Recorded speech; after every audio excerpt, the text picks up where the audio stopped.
siguiente le pido por favor al equipo que nos grabe para con muchísimo gusto saludar al doctor Isaac de Paz, jurista y constitucionalista, para pues seguir con este análisis del paquete de reformas estructurales que ha presentado el presidente López Obrador. Hoy, de hecho, se habla de estas reformas a la vivienda, al sistema Infonavit, de cómo es que, tomando en cuenta el ahorro de los trabajadores, se va a poder de alguna otra forma pues establecer algunas de las tasas. Pero bueno, muchas cosas que nos quiero dedicar con el doctor Isaac de Paz. Te saludo con mucho gusto, doctor. ¿Cómo estás? Bienvenido a Sin Censura. Saludos hasta allá, hasta la frontera, casi, ¿verdad?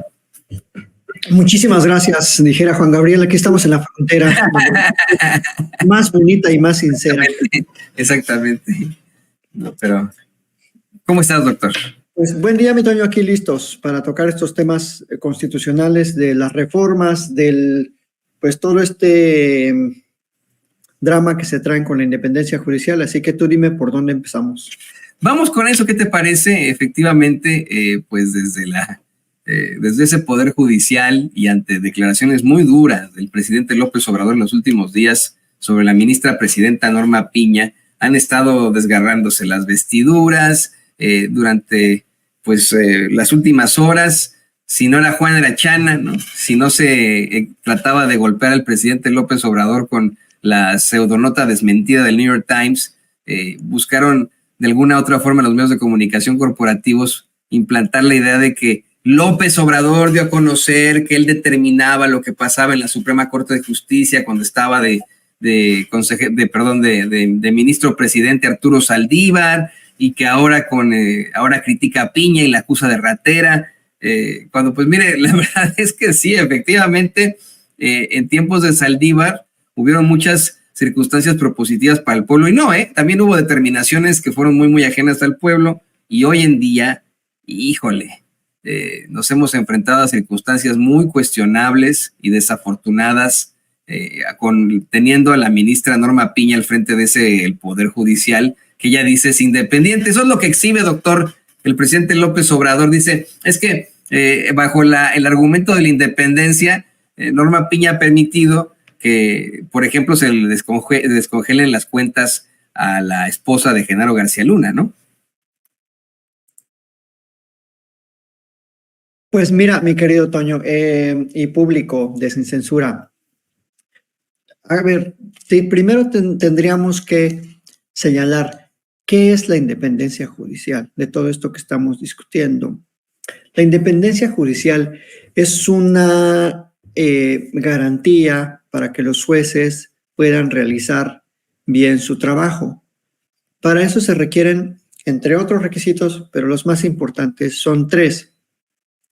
Que haya reglas claras para su nombramiento, reglas claras, que haya reglas, que alguien sepa cómo puedes llegar a ser juez, cómo puede permanecer siendo juez y cómo lo van a quitar si es que se equivoca en algo, digamos. Es una primera regla. Luego, esta regla llega a la garantía de estabilidad, a la garantía de duración de su cargo. Los plazos tienen que estar claros. Por ejemplo, los ministros duran 15 años, los magistrados y los jueces de distrito tienen un periodo menor, con un proceso de ratificación que tiene también una serie de requisitos. Y el tercero es que estos jueces, estas magistraturas constitucionales puedan realizar su trabajo sin presiones externas.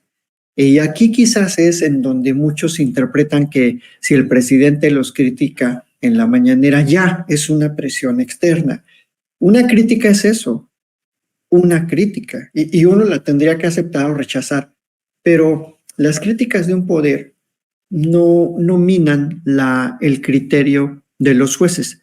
Tan no lo minan que por más que los ha criticado el presidente en la mañanera, no han cambiado muchas decisiones, ni han cambiado su visión, ni mucho menos pretenden cambiarla. Tú lo acabas de mencionar, en casos muy de daño al erario público, de daño a la sociedad, porque el dinero público que se roban en esos delitos, desvío de fondos, fraudes, operaciones de procedencia ilícita, se le hace el daño a la sociedad, el ofendido es la sociedad y las arcas nacionales, el patrimonio.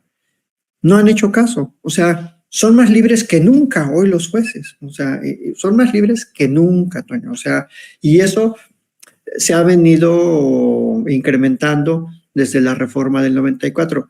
Pero una cosa es la libertad judicial y otra cosa, ¿por qué no decirlo?, es pensar que los jueces no se deben a nadie. Esa es una visión también muy equivocada que está teniendo este sector de la academia que defiende así a capa y espada a los jueces y dice que es un poder autónomo, independiente y que no le debe rendir cuentas al otro. Eso es falso, Toño. Eso es falso. El Poder Judicial sí le tiene que rendir cuentas a la Auditoría Superior de la Federación en cómo se gasta el dinero. El Poder Judicial le tiene que rendir cuentas a sus propios órganos internos de control, que claramente no ha funcionado, por eso se está intentando reformar el Consejo de la Judicatura. Y el Poder Judicial, en última instancia, le tiene que rendir cuentas claras al pueblo. Pero no es así como dicen en la protesta de los cargos, que el pueblo se lo demande. Esas demandas son concretas y actualmente existe una demanda concreta, un sentir popular de cambio, de más cercanía, de que los jueces constitucionales son distantes, son frívolos. Y esa es una demanda popular. Y cuando protestaron guardar y hacer guardar la Constitución, sabían que esto podía pasar. Entonces, se deben al pueblo el presupuesto que ejerce el Poder Judicial, con el que ellos ganan sus ingresos, sus salarios, sus remuneraciones, sus compensaciones, sus bonos y bueno, toda la lista de prebendas que tienen son del dinero público. Entonces, no sé por qué se sienten tan alejados, tan separados y me parece errónea la percepción de Lorenzo Córdoba en su columna del Universal, en donde dice que los jueces tienen que ser un órgano técnico, imparcial y garante de la justicia, y que si se nombran de manera como lo propone el presidente, puede verse afectado su juicio de imparcialidad. Eso, desde luego, no es así. O sea, en países que tienen distintos tipos de nombramientos judiciales, no ocurre que per se ya sean proclibles a un presidente que los nombra o que sean 100% justicieros y populares. Eso es totalmente falso. Entonces, es muy lamentable cómo están tratando de confundir la independencia judicial con la política y mezclarla. Bueno, Lili Téllez quiere incluso que vaya, que comparezca al Senado a Arturo Saldívar, el ciudadano, ministro en retiro, Arturo Saldívar de la Rea, pues ya ni siquiera es funcionario, ya no es ministro. Se les dice ministro en retiros porque así lo establece la ley orgánica de que serán ministros en retiro, pero ya no ejercen ninguna función judicial. Y él respondió, incluso le dio una entrevista a Ciro Gómez Leiva y dijo, el Poder Judicial tiene que colaborar, el Poder Judicial se tiene que coordinar. Y es verdad, esas son las reglas de la colaboración y organización de los poderes. Tienen que colaborar unos con otros. Se necesita, Antonio, el Poder Ejecutivo necesita al Poder Judicial y el Poder Judicial, para ejecutar sus determinaciones, necesita siempre al Poder Ejecutivo. No puede haber un Poder Judicial solito. Ellos, los jueces, no son policías.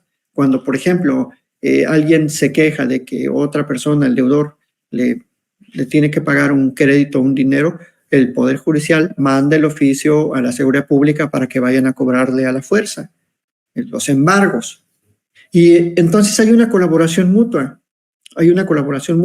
Debe haber un respeto mutuo y recíproco. Lo que ahora estamos viendo, en realidad, es una apertura que creo que no la vamos a volver a ver nunca en este país, una apertura de la visión del Poder Ejecutivo, un diálogo directo, frontal, quizás escabroso, quizás incómodo para esas buenas conciencias de gente que no le gusta enfrentar los temas de manera pública. Pero esto es una consecuencia natural de la madurez de las democracias. Ahora, si me permiten un paréntesis, hemos visto cómo en la sala superior del Tribunal Electoral del Poder Judicial se rompen ahí las vestiduras entre ellos. Han cambiado no sé cuántas veces de presidente, que tú ya no eres, que no voy a tu informe, que mejor me voy a desayunar. que nadie sabe ahí, es una guerra intestina. ¿Y ahí qué? ¿Frente a qué factores externos están sucediendo ese tipo de cosas en la sala superior? ¿Y por qué nadie las critica? ¿Por qué la academia buena ondita se calla? Se callan los ojos, ¿no? Iba a decir se callan la boca, pero bueno, ¿por qué callan? ¿Por qué nadie critica esa falta de coordinación, de organización entre ellos? Que desde mi punto de vista afecta a la estabilidad de la impartición de justicia electoral. Pero bueno, eso nadie lo dice, nadie lo critica, todos muy contentitos, muy compas, pero en realidad hay una lucha intestina al interior de la sala superior y nadie quiere ver el rinoceronte en el cuarto, o el elefante, o no sé, el dinosaurio, como se diga. Entonces, creo que estamos en tiempos de madurez de los poderes, de fomentar el diálogo. Quizás no les gusta, nunca les ha gustado el diálogo frontal, responderle a la sociedad y se desgarran las vestiduras. Y ya para